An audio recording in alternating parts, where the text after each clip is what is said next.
Welcome back. ಬರ್ತಾರೆ, ಪರಿಶೀಲನೆ ಮಾಡ್ತಾರೆ, ಭರವಸೆ ಕೊಟ್ಟು ಸುಮ್ಮನಾಗ್ತಾರೆ. ಶಿಥಿಲ ಶಾಲೆಗಳಿಗೆ ಮುಕ್ತಿ ಸಿಗ್ತಾ ಇಲ್ಲ. ಮಕ್ಕಳ ಜೀವಕ್ಕಿಲ್ವಾ ಗ್ಯಾರಂಟಿ?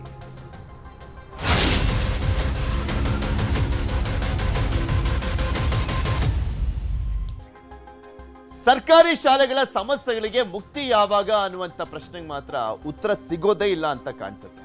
ಬಡವರ ಮಕ್ಕಳ ಕಲಿಕೆಗೆ 108 ವಿಘ್ನಗಳಿದಾವೆ.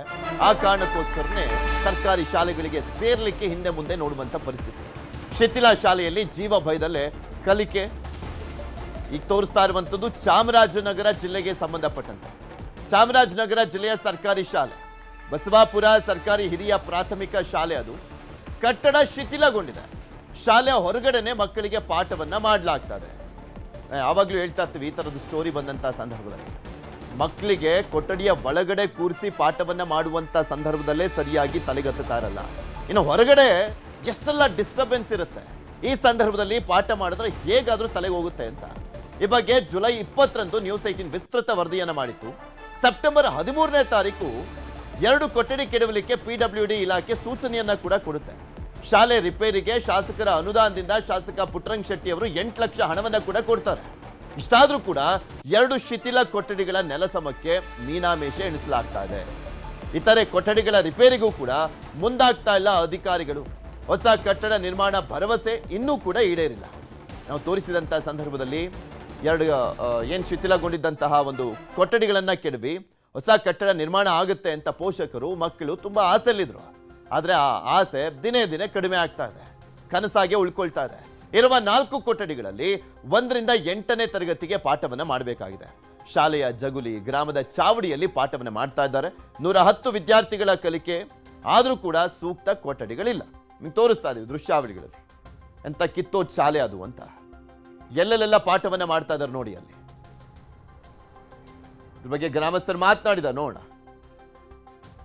ನ್ಯೂಸ್ 18ನಲ್ಲಿ ನ್ಯೂಸ್ ಬಂದ ತಕ್ಷಣ ಮಾನ್ಯ ಶಾಸಕರು ಮತ್ತು BO ಅವರು ಊರಿಗೆ ವಿಸಿಟ್ ಕೊಟ್ಟ ತಕ್ಷಣ ನಾವು ಹೇಳಿದ್ವಿ, ಸರ್ ಈ ರೀತಿ ಬಿಲ್ಡಿಂಗ್ ಮಕ್ಕಳಿಗೆ ತುಂಬ ತೊಂದರೆ ಆಗ್ತಾ ಇದೆ ಅಂತ ಹೇಳಿದ ತಕ್ಷಣ ಅವರು 8 ಲಕ್ಷನ ಬಿಡುಗಡೆ ಮಾಡಿದ್ರು. ರಿಪೇರಿಗೆ ಅಂತ ಬಿಡುಗಡೆ ಮಾಡಿದ್ರು. ನಾವು ರಿಪೇರಿ ಬೇಡ, ನಮ್ಮ ಬೇಡಿಕೆ ಏನು, ಈ ಬಿಲ್ಡಿಂಗನ್ನು ಡೆಮಾಲಿಸ್ ಮಾಡಿಬಿಟ್ಟು ಹೊಸದಾಗಿ ಬಿಲ್ಡಿಂಗ್ ಕಟ್ಟಲಿ ಅಂತ ನಮ್ಮ ಬೇಡಿಕೆ ಕೊಟ್ವಿ ಸರ್. ಈಗ ಆಲ್ರೆಡಿ ಏನು ಮಾಡಿದ್ದಾರೆ, ಆ್ಯಕ್ಚುಲಿ ಇದು ಬಿಲ್ಡಿಂಗ್ಗೆ ಆದೇಶ, ಡೆಮಾಲಿಸ್ಗೆ ಆದೇಶ ಕೊಟ್ಟಿದ್ದಾರೆ. ಈಗ 8 ಲಕ್ಷ ಏನು ಕೊಟ್ಟಿದ್ದಾರೆ, ಇರ್ತಕ್ಕಂಥ ಸ್ಕೂಲ್ ಮನೆಯನ್ನ ಕ್ಲೀನಾಗಿ ಯಾವ್ದಾದ್ರು ಇದಾಗಿದ್ರೆ ಅದನ್ನ ರಿಪೇರಿ ಮಾಡಿಕೊಂಡು ಅಲ್ಲಿ ಮಕ್ಕಳು ಓದೋಕ್ಕೆ ಅವಶ್ಯಕತೆ ಮಾಡಿಕೊಟ್ಟಿದ್ದಾರೆ. ಈಗ ಬೇರೆ ಕೊಠಡಿಗಳನ್ನ ರಿಪೇರಿ ಆಗಿದ್ರೆ ಅದನ್ನ ಸರಿ ಮಾಡ್ಕೊಳ್ಳಿ ಅಂದ್ಬಿಟ್ಟು ಮಾನ್ಯ ಶಾಸಕರು ಈಗ 8 ಲಕ್ಷ ಬಿಡುಗಡೆ ಮಾಡಿದ್ದಾರೆ ಸರ್. ಇಷ್ಟು ಮಾಹಿತಿಯನ್ನ ಕೊಡ್ತಾ ಹೋಗ್ತಾರೆ ನಮ್ಮ ಚಾಮರಾಜನಗರದ ಪ್ರತಿನಿಧಿ ನಂದೀಶ್ ನಮ್ಮ ಜೊತೆ ದೂರವಾಣಿ ಸಂಪರ್ಕದಲ್ಲಿ ಜಾಯ್ನ್ ಆಗಿದ್ದಾರೆ. ನಂದೀಶ್, ಅಷ್ಟೆಲ್ಲ ಭರವಸೆ ಕೊಟ್ಟ ಮೇಲೂ ಕೂಡ ಅಲ್ಲಿ ಏನು ಆಗ್ತಾ ಇಲ್ಲ ಅಂದ್ರೆ ಏನರ್ಥ ಅಂತ? ಪುಟ್ಟರಂಗ ಶೆಟ್ಟಿ ಅವರು 8 ಲಕ್ಷ ಕೊಟ್ಟರು, PWD ಇಲಾಖೆಯವರು ಕೆಡವ್ರಿ ಅಂತ ಹೇಳಿದ್ರು ಕೂಡ ಯಾರಿಗೆ ದರ್ದು, ಅಲ್ಲಿ ಯಾರಿಗೆ ರೋಗ ಬಂದಿರೋದು ಅದನ್ನ ಕೆಡವಿ ಕಟ್ಟಿಸೋದಕ್ಕೆ? ಪೃಥ್ವಿರಾಜ್, ಸರ್ಕಾರಿ ಶಾಲೆಗಳಿಗೆ ಮಕ್ಕಳು ಬರೋದೇ ಕಷ್ಟ. ಅಂಥದ್ರಲ್ಲಿ ಇಲ್ಲಿ 110 ಜನ ಮಕ್ಕಳು ವಿದ್ಯಾರ್ಥಿಗಳು ಬರ್ತಾ ಇದ್ದಾರೆ. ಇಂತಹ ಶಾಲೆಗಳಿಗೆ ಮೂಲಭೂತ ಸೌಕರ್ಯಗಳನ್ನು ಕಲ್ಪಿಸಿ ಮತ್ತಷ್ಟು ಮಕ್ಕಳನ್ನ ಸೆಳೆಯುವಂತ ಕೆಲಸವನ್ನ ಸರ್ಕಾರ ಮಾಡಬೇಕಾಗಿತ್ತು. ಆದ್ರೆ ಇಲ್ಲಿ ಒಟ್ಟು 6 ಕೊಠಡಿಗಳಲ್ಲಿ 2 ಕೊಠಡಿಗಳು ಶಿಥಿಲಾವಸ್ಥೆ ತಲುಪಿ ಇನ್ನೇನು ಬೀಳುವಂತಹದ್ದೇ. ಹಾಗಾಗಿ ಇನ್ನುಳಿದ 4 ಕೊಠಡಿಗಳಲ್ಲಿ ಮಾತ್ರ ಈ ಒಂದು ಪಾಠ ಪ್ರವಚನ ನಡೀತಿದೆ. ಅದರಲ್ಲೂ ಸಾಲದೇ ಕಾರಣ ಅಲ್ಲಿ ಶಾಲೆ ಇದೆ, ಶಾಲೆಯ ಹೊರಾವರಣ ಮತ್ತು ಚಾವಡಿ ಈ ಕಡೆ ಎಲ್ಲ ಪಾಠ ಮಾಡ್ತಾರೆ. ಮತ್ತೆ 7 ಜನ ಶಿಕ್ಷಕರಿದ್ದಾರೆ. 7 ಜನ ಶಿಕ್ಷಕರು ಒಂದೊಂದು ಕೊಠಡಿಯಲ್ಲಿ 2 ಶಿಕ್ಷಕರ ಪಾಠ ಮಾಡೋದು ಎಷ್ಟು ಮಟ್ಟಿಗೆ ಸರಿ? ಇದು ಸರ್ಕಾರಕ್ಕೆ ನಿಚ್ಚಕ್ಕೂ ನಾಚಿಕೆಗೇಡಿನ ಸಂಗತಿ. ಪುಟ್ಟರಂಗ ಶೆಟ್ಟಿ ಅವರು 8 ಲಕ್ಷ ರೂಪಾಯಿ ಬಿಡುಗಡೆ ಮಾಡಿದ್ರೆ ಏನಕ್ಕೆ? ಉಳಿದ 4 ಕೊಠಡಿಗಳ ದುರಸ್ತಿಗೆ ಅಂತೇಳಿ. ಆದ್ರೆ ಈ 2 ಕೊಠಡಿಗಳಿಗೆ PWD ಇಲಾಖೆ ಅನುಮತಿ ಕೊಟ್ಟಿದೆ ಕೆಡೋದಕ್ಕೆ.